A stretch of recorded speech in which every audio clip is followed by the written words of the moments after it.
October 4th, 1957. A small metal sphere, no bigger than a beach ball, circles the Earth every 96 minutes. Its name is Sputnik, and with every beep transmitted from the heavens, it sends a chilling message to the American people. You are losing. The Soviet Union has beaten you to space. The technological crown you thought was yours now belongs to the communists. This is the story of how America fought back and won the stars. Imagine the fear. You turn on your radio and there it is, that monotonous beep, beep, beep, transmitted from 200 miles above your head. The enemy has reached space first. American newspapers scream, "Red moon over America." Senator Lyndon Johnson looks at the Texas sky and says what everyone's thinking. Whoever controls space controls the world. And right now, that's not us. Just 12 years after defeating Nazi Germany, just 5 years after developing the hydrogen bomb, America, the technological giant, has been humiliated. The Soviets didn't just reach space, they announced a new era. An era where American supremacy could no longer be assumed, where democracy itself might not be enough. The space race had begun, and America was behind. But if there's one thing history teaches us about Americans, it's this: we don't stay down for long. The greatest comeback in human history was about to begin. A comeback that would take 12 years, 400,000 Americans, and more determination than any nation had ever summoned. The question was no longer if we could reach the moon. It was how fast we could get there. To understand the space race, you must understand the world of 1957. The Cold War wasn't just cold, it was frozen with fear. America and the Soviet Union, two superpowers, locked in an ideological death match. Democracy versus communism, freedom versus control. Every achievement in one camp was a threat to the other. And now, space had become the ultimate battlefield. This wasn't just about national pride. Space meant surveillance satellites watching your cities. Space meant missile trajectories that could deliver nuclear weapons in minutes instead of hours. Space meant showing the world which system worked better, which could organize resources, inspire scientists, push the boundaries of what's possible. The Soviets had just announced, "Our system works. Your move, America." And they kept winning. November 1957, Sputnik 2 launches with Laika the dog, the first living creature in orbit. Americans scramble to respond. Our first attempt, Vanguard, explodes on the launch pad. The press calls it Kaputnik. April 1961, Yuri Gagarin becomes the first human in space. He orbits Earth and returns a hero. The Soviet Union is 3 for 3. America? Still trying to get off the ground. We finally put our first satellite up, Explorer 1, January 1958. A victory, yes, but a small one. We created NASA that same year, gathering our best minds from the military and academia. We sent Alan Shepard on a 15-minute suborbital flight in May 1961. Amazing, but not orbit. The Soviets had orbited the Earth. We'd barely touched space. The gap was enormous. The question haunting every American: could we ever catch up? Then came the young president.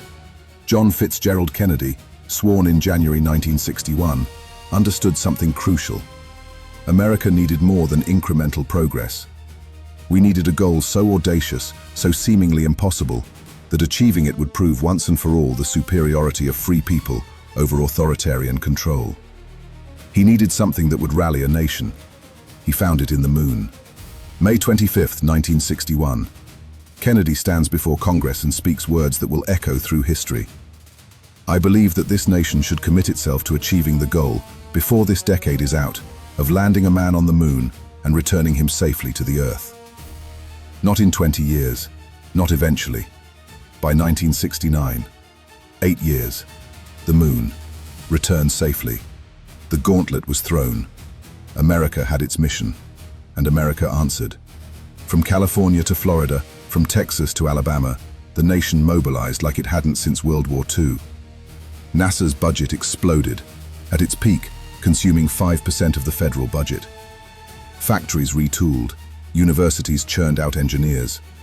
400,000 Americans, engineers, mathematicians, welders, programmers, secretaries, all working toward one goal, all building the impossible. These weren't supermen, they were your neighbors. The engineer who coached Little League, the mathematician who played bridge on Fridays, the welder who served in Korea, the secretary who organized filing systems by day and dreamed of the moon by night. They used slide rules and paper. They calculated trajectories by hand. They built spacecraft in factories across America. And they believed it could be done. Leading the rocket effort was Werner von Braun, the German scientist who'd built Hitler's V-2 rockets, but now worked for freedom. He envisioned the Saturn V, a rocket 36 stories tall, generating 7.5 million pounds of thrust. A rocket so powerful it would shake the ground for miles. So complex it required 3 million parts all working perfectly. Many said it couldn't be done. Von Braun said, "Watch us. Think about what Kennedy promised." In 1961, America had managed one 15-minute spaceflight. Now we'd go to the moon, 250,000 miles away, land, walk around, and come home. With 1960s technology, with computers less powerful than your phone, with no GPS, no internet, no simulation software, just human brilliance, American determination, and slide rules. The Soviets thought we were insane. Maybe we were, but we were going anyway. The journey had to start small. Project Mercury put America's first astronauts in space. 7 men, the original 7. Each flight pushed further. Alan Shepard's first flight, Gus Grissom's second. John Glenn orbits Earth 3 times in February 1962 and becomes a national hero. Americans finally cheering a space victory. Mercury proved we could survive in space. Now we needed to learn how to work there. Project Gemini, 1965 to 1966. 10 missions, 2-man crews, learning the skills we'd need for the moon. Spacewalking, Ed White floating outside his capsule. Rendezvous and docking, 2 spacecraft meeting in orbit. Endurance, Jim Lovell spending 14 days in space. Every mission taught us something new. Every success built confidence. We were figuring it out. The moon was coming into reach. The Soviets were stumbling. Their moon rocket, the N-1, failed test after test. Their program, shrouded in secrecy, lacked coordination. Where America had 400,000 people working together, the Soviets had competing design bureaus hoarding information. When their chief designer, Sergei Korolev, died in 1966, their program lost direction. The gap was closing. For the first time, America was catching up. Then came Apollo, the big leagues, the moon missions, spacecraft weighing 45 tons, the mighty Saturn V rocket, command modules that would carry 3 men, lunar modules that would land 2, heat shields that would survive 25,000 mile-per-hour re-entry, parachutes, life support, navigation systems. Every component tested and retested. The goal was clear: moon by 1969. Time was running out. January 27, 1967. Apollo 1. Gus Grissom, Ed White, Roger Chaffee. 3 astronauts die in a fire during a launch pad test. America mourns. Critics question whether the moon is worth human lives. But the astronauts' families say, keep going, finish what they started. NASA redesigns the spacecraft. They fix every flaw. They learn from tragedy, and they continue the mission. That's what Americans do. 1968, Apollo returns to flight. Apollo 7 tests the command module in Earth orbit. Then comes Apollo 8, the most audacious mission yet. December 1968, just 18 months after the fire, Frank Borman, Jim Lovell, and Bill Anders do something no human has ever done. They leave Earth orbit. They travel to the moon. They orbit 10 times. And on Christmas Eve, they read from Genesis while showing humanity the first images of Earth from deep space. We're almost there. Apollo 9 tests the lunar module in Earth orbit. Apollo 10 takes it to the moon, descending to just 9 miles above the surface, so close they could count craters. Everything works. Every system checked. The crew wants to land right there, but Mission Control says no. Apollo 11 gets that honor. By July 1969, America is ready. 8 years after Kennedy's speech, 8 years of work, 400,000 people, $25 billion. The moment has arrived. July 16, 1969, Kennedy Space Center, Florida. 1 million people line the beaches and roads. The Saturn V stands on Launch Pad 39A, taller than a 30-story building, fueled with hundreds of thousands of gallons of propellant. Inside the command module, Columbia, Neil Armstrong, Buzz Aldrin, Michael Collins. 3 men carrying the hopes of a nation. The countdown begins. The world holds its breath.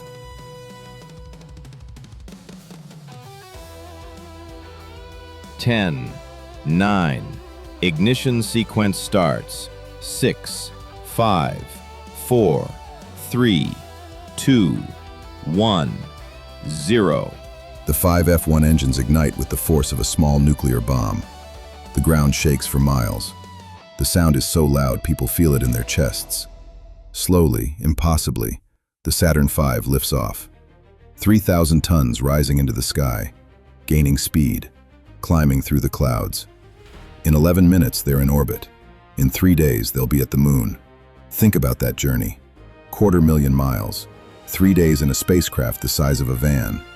No turning back. If something goes wrong, you die in space. You leave Earth behind, the only home humanity has ever known, and travel to another world. You watch Earth shrink to the size of a marble. You see the moon growing larger, and you know that in a few days, you'll do what no one in history has ever done. You'll walk on another world. July 19th, Apollo 11 enters lunar orbit. They circle the moon 13 times, studying the landing site, the Sea of Tranquility. On July 20th, Armstrong and Aldrin enter the lunar module, Eagle. Collins remains in Columbia. The 2 spacecraft separate. Eagle fires its descent engine and begins the most dangerous 12 minutes in the history of exploration. Landing on the moon. 6,000 feet. 4,000 feet. Alarms blaring. Computer overload. Mission control says keep going. 2,000 feet. Armstrong realizes they're heading for a boulder field. He takes manual control. Fuel running low. 1,000 feet. 500 feet. 20 seconds of fuel left. Dust kicking up everywhere. Armstrong can barely see. 50 feet. 10 seconds of fuel. 20 feet. 5 seconds. Contact light. Engine stop. Mission control erupts. Grown men cry. Charlie Duke, the Capcom, stammers. July 20th, 1969, 4:17 p.m. Eastern Time. 2 Americans sitting on the moon. The impossible achieved. They were supposed to sleep before going outside. Sleep? With the moon right there? After 6 hours of checks and preparations, Armstrong opens the hatch. He backs down the ladder, 9 rungs. At the bottom, he pulls a lanyard deploying a TV camera. 600 million people worldwide stop what they're doing. They gather around television sets. They watch a grainy, ghostly image, and they wait. Armstrong places his left boot on the lunar surface. That's one small step for man, one giant leap for mankind. Simple words, eternal words. The first human footprint on another world. 12 minutes later, Aldrin joins him. For 2.5 hours they explore. They plant the American flag, stiffened with wire to stand in the airless void. They collect rocks, they take photographs, they prove it can be done. You remember where you were. Maybe you were a child watching with your parents. Maybe you were a young adult, serving in Vietnam, watching on a military-based TV. Maybe you were an engineer, one of the 400,000 who built this dream. You watched that grainy image. You saw the flag. You saw Americans on the moon. And you knew. We did it. Democracy did it. Free people did it. America won. But they still had to come home. Eagle lifts off from the moon, the first launch from another world. It docks with Columbia. Armstrong and Aldrin rejoin Collins. They fire the engine for home. 3 days later, they hit Earth's atmosphere at 25,000 miles per hour. The heat shield glows orange.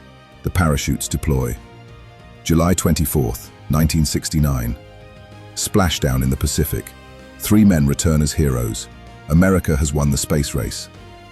What did it mean? It meant democracy works. It meant free people, working together, can achieve anything. It meant the American system, messy, loud, open, produces results authoritarian regimes cannot match. The Soviets tried. They were brilliant engineers, but their secretive, controlled system couldn't organize 400,000 people working toward one goal. Freedom won. That's what Apollo 11 proved. We went back. Apollo 12, 13, 14, 15, 16, 17. 12 Americans walked on the moon between 1969 and 1972. Each mission more ambitious than the last. Apollo 13 nearly ended in tragedy, but became our finest hour, bringing 3 men home after an oxygen tank exploded. Apollo 15 brought the lunar rover, humans driving on the moon.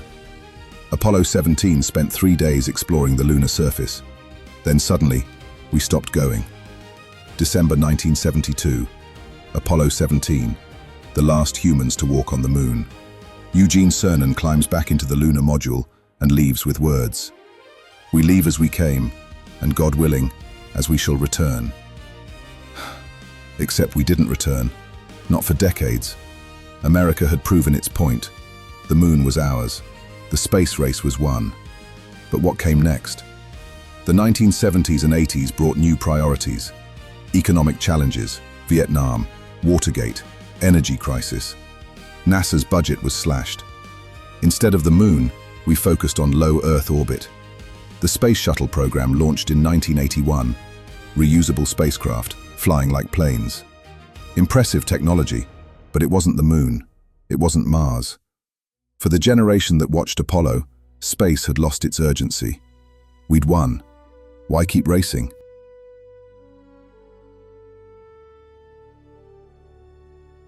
Space Shuttle Challenger explodes 73 seconds after launch. 7 astronauts die, including Krista McAuliffe, a schoolteacher. America mourns again. President Reagan reminds us, the future doesn't belong to the faint-hearted. It belongs to the brave. The shuttle fleet returns to flight. America continues. But the vision of Apollo, the audacious exploration, seemed distant.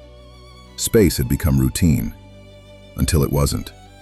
The 1990s brought something new, cooperation. The Soviet Union collapsed in 1991. We'd won the Cold War. Russia, now a democracy, became a partner. Together with Europe, Japan, and Canada, we built the International Space Station, a laboratory orbiting Earth. Astronauts and cosmonauts working side by side. Incredible achievement, important science. But it wasn't the moon. It wasn't Mars. It was low Earth orbit. For 50 years, humanity went no further than we'd gone in 1969. An entire generation grew up never knowing humans beyond low Earth orbit. Your children, your grandchildren, couldn't remember when Americans walked on the moon because they weren't born yet. Space became astronauts floating in the ISS, doing experiments. Important, yes, but inspiring? Not like Apollo. America had proven we could reach the moon. We just chose not to go back. While we rested, the world kept moving. Enter China. In 2003, China sends its first astronaut to space. In 2013, they land a rover on the moon. In 2019, they land on the far side, the first nation ever to do so. They build their own space station. They announce plans for a lunar base. China isn't just playing catch-up. They're planning to dominate space in the 21st century. And they're not hiding their ambitions. They want what America had, technological supremacy. The crown we earned in 1969. History repeats. Just like 1957, America faces a rival determined to prove their system is superior. This time it's China, not the Soviets. This time it's about the moon again, and Mars beyond. China wants to mine lunar resources. They want a permanent moon base. They want to be first to Mars, and they're working on it right now. The question facing America, will we let another rival beat us to the next frontier? Or do we remember how to lead? Then something remarkable happens. American innovation awakens. Not from government this time, from private industry. Elon Musk's SpaceX builds reusable rockets. They land rocket boosters on drone ships in the ocean. They launch satellites by the hundreds. They send astronauts to the ISS. They develop Starship, the most powerful rocket ever built. American entrepreneurs prove what the Apollo generation knew. Free enterprise and big dreams are unstoppable. The spirit of Apollo lives, and NASA responds. In 2017, they announced Artemis, named for Apollo's twin sister. The goal? Return Americans to the moon. Not for flags and footprints this time, for permanent presence. Build a lunar base, mine resources, learn to live on another world. Use the moon as a jumping-off point for Mars. Test the technologies we'll need for deep space, and do it by 2026. The new deadline, the new moonshot. America is going back. Artemis is more powerful than Apollo. The Space Launch System rocket generates 15% more thrust than Saturn V. The Orion spacecraft carries 4 astronauts, not 3. The Gateway Station will orbit the moon, a jumping-off point for surface missions. The lunar lander, built by SpaceX, can carry tons of cargo.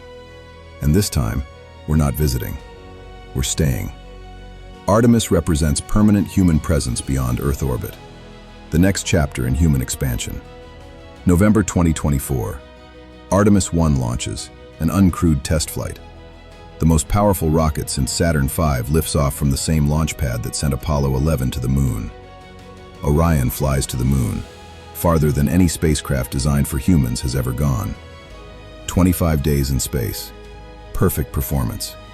Every system checks out. The heat shield survives re-entry at lunar return speeds.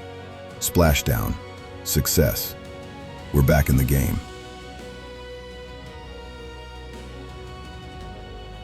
(2025) Artemis 2. 4 astronauts, including the first woman and first person of color assigned to a lunar mission.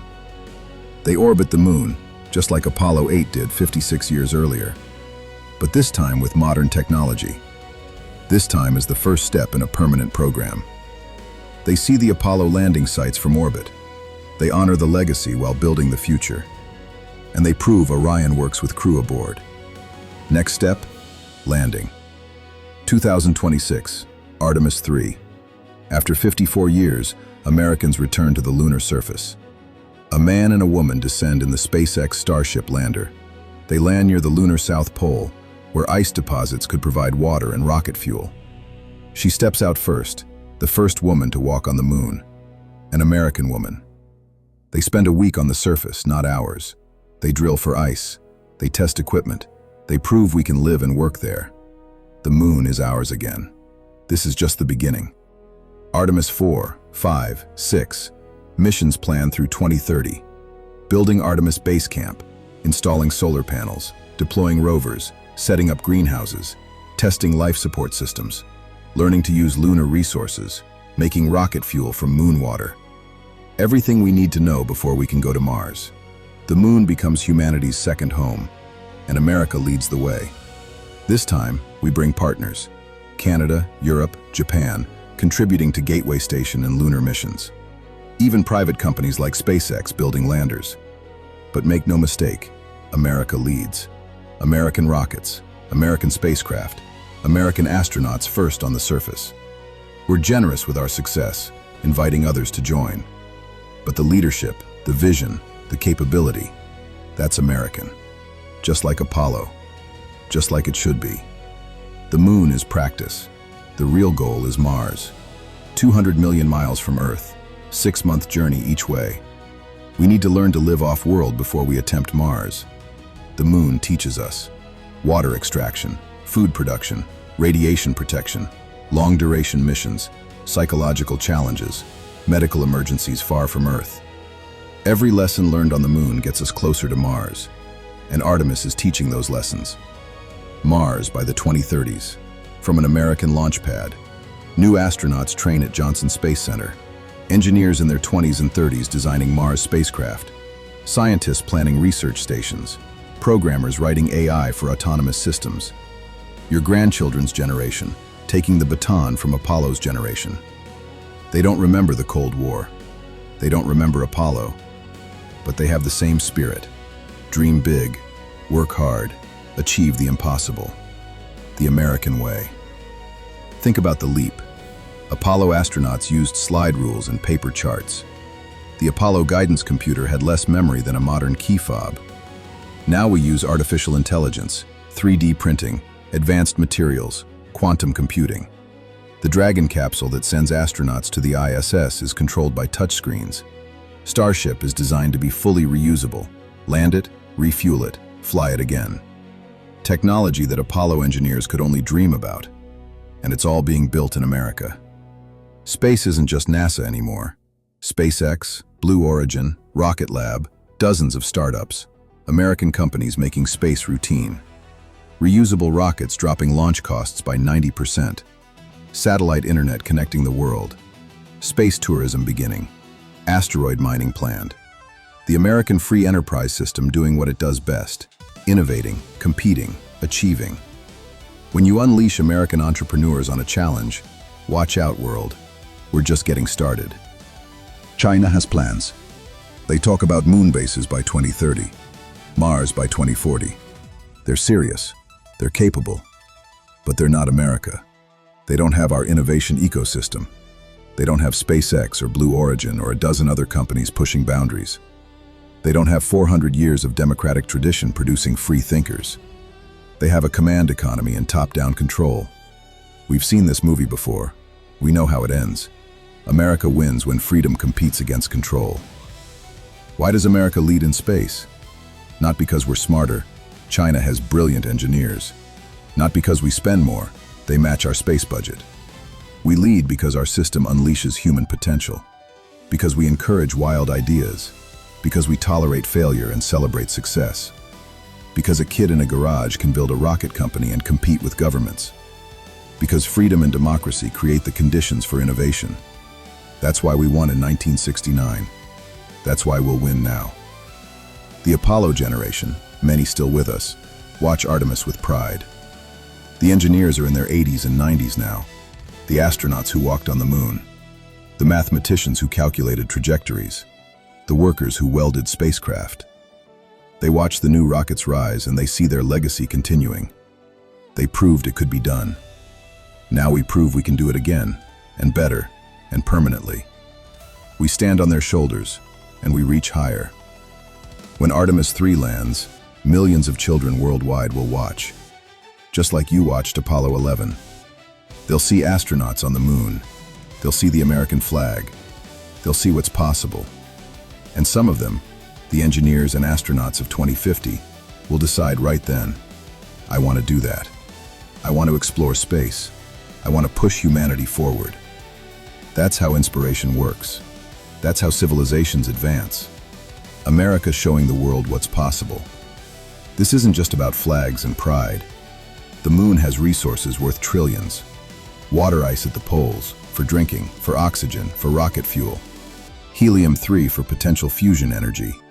Rare earth minerals for electronics. Building materials for space construction. Whoever learns to mine and use these resources controls the space economy. America intends to lead that economy, to create the industries of tomorrow, to ensure our prosperity for generations. Space isn't just inspiring, it's strategic. Space is also about security. Satellites guide our military. They provide communication. They watch potential adversaries. GPS guides everything from missiles to smartphones. If China dominates space, they control these systems. They could deny us access. America returning to the moon isn't just exploration. It's ensuring freedom of action in space. Ensuring that democratic nations, not authoritarian regimes, set the rules for space. Stakes couldn't be higher. From Kennedy's speech in 1961 to Artemis landing in 2026, 65 years. Your generation watched us go to the moon the first time. Your grandchildren will watch us return. Full circle. The same nation, the same values, the same determination. Proof that America doesn't just rise to challenges once. We rise again and again. Every generation finding new frontiers. Every generation proving what freedom can achieve. That's the American story. And it's being written in the stars. In 1969, Americans proved that free people can achieve the impossible. In 2026, we prove it again. From Kennedy's dream to Artemis reality, when humanity looks to the stars, America lights the way. The moon is just the beginning. Mars awaits. Asteroids beyond. Perhaps one day, the stars themselves. The future belongs to those who dare to dream and have the freedom to build those dreams. That future is American. The journey continues. The best is yet to come, and we're just getting started.